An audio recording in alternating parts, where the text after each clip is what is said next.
আর কোনোদিন মারা শাশুড়িকে পেলবো না।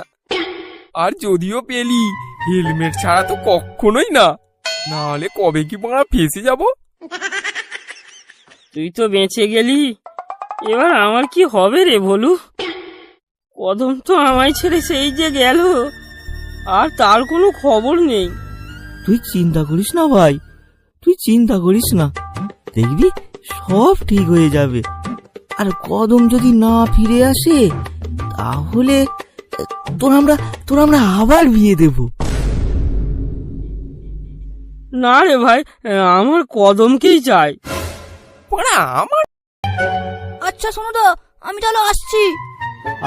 আমি বলছিলাম কি বাবলু, বাড়িতে একটা বাংলা আছে, দুজনে একটু থতো কথা বলে ভালো হতো না? ঠিক আছে, রাতে তাহলে তোমার বাড়িতে যাচ্ছি। তাড়াতাড়ি আসবে কিন্তু, বেশি দেরি করবে। তাড়াহুড়ো করে কোথায় গিয়েছিলে? আজ কি হয়েছে জানো? কি হয়েছে? আরে সোনুদার শাশুড়ি প্রেগনেন্ট হয়েছিল, বলেছিলাম না?